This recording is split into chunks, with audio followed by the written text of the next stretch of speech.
সমাজকে শেষ করে নাই, মানবিকতাকে শেষ করে দিয়েছে, পরিবারগুলোকে শেষ করে দিয়েছে, ধ্বংস করে দিয়েছে। তাকে হাসিনা ছিল শুধু শৈল শাসক না, শুধু ফ্যাসিবাদ না, মাদকের নেত্রী ছিল, সমাজ ধ্বংসকারী নেত্রী ছিল হাসিনা।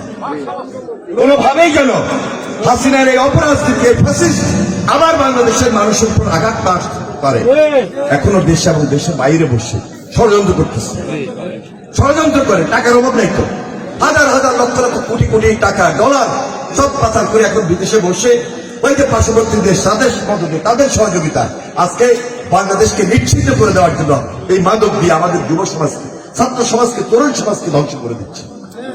কারণ যুবক, তরুণ, ছাত্র এরা হলো পাহাড় পর্বত পরিমাণ শক্তি, এরা হলো পাওয়ার হাউস। এই পাওয়ার হাউসটাকে ধ্বংস করতে পারলে পার্শ্ববর্তী দেশ মনে করে যে বাংলাদেশ ধ্বংস হয়ে যাবে। কিন্তু জিয়া রহমান এই বাংলাদেশটাকে এমনভাবে সৃষ্টি করেছেন সার গঠনের মধ্য দিয়ে। তিনি বলেছেন বিদেশে আমাদের বন্ধু আছে প্রভু নেই, এবং সার গঠন করে বাংলাদেশের নেতৃত্ব, বাংলাদেশের অবস্থান দৃশ্যমান জাতির সামনে, বিশ্বের সামনে তিনি তুলে ধরেছেন এবং আন্তর্জাতিকভাবে বিশ্বের দরবারে বাংলাদেশকে প্রতিষ্ঠিত করেছেন। আজকে এই বাংলাদেশের যে মানুষ, এটা আমাদের বড় অবলম্বন, বড় সম্বল। এই মানুষকে কাজে লাগিয়ে ভবিষ্যতে তারেক রহমান কিভাবে বিদেশে আমাদের ভাবমূর্তিকে উজ্জ্বল করবে, সেই জন্য তারেক রহমান নির্বাচনের আগে পরিকল্পনা করতেছে। 180 দিনের ভিতরে কিভাবে 1-2 কোটি চাকরি দেওয়া যায়, কর্মসংস্থানের ব্যবস্থা করা যায়। তার বক্তব্য প্রতিটা বলবেন, দেখবেন নিশ্চয়ই আপনারা দেখতেছেন। আস্থা, বিশ্বাস, নেতৃত্ব দেওয়া, একটা স্ট্রেস পেয়ে একটা নেতৃত্বে আসা, সেই অবস্থা তার মধ্যে তৈরি হয়েছে। তাই আগামী দিনে ধানের শীষে ভোট দিয়ে এই এলাকায় নির্বাচন, লক্ষ্মীপুরের 4টা আসন ধানের শীষের প্রার্থীকে উপহার দিয়ে আমরা তারেক রহমানের হাতকে শক্তিশালী করতে চাই। এই জন্য এখন থেকে ঘরে ঘরে ঘরে ঘরে দাওয়াত দিবেন।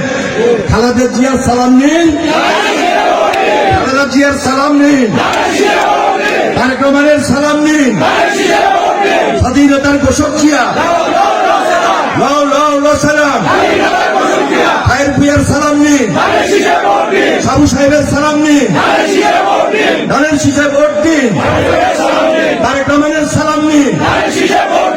মঞ্চে যারা আছেন আমার সঙ্গে, লক্ষ্মীপুর জেলা ছাত্র দল, যুব দল, স্বেচ্ছাসেবক দল, অনেক নেতৃবৃন্দ এসেছেন, আমি তাদেরকে ধন্যবাদ জানাই আপনাদের পক্ষ থেকে। এবং আমার সঙ্গে এখানে যারা এই থানা, এই পৌরসভা এবং এই ইউনিয়নের আপনারা সহ যারা আজকে এখানে অংশগ্রহণ করেছেন, লক্ষ্মীপুর জেলা বিএনপির পক্ষ থেকে তথা আমাদের ভারপ্রাপ্ত চেয়ারম্যান জনাব তারেক রহমান এবং আমাদের নেত্রী বিএনপির চেয়ারপারসন দেশের নেত্রী বেগম খালেদা জিয়ার পক্ষ থেকে সংগ্রামী সালাম এবং অভিনন্দন।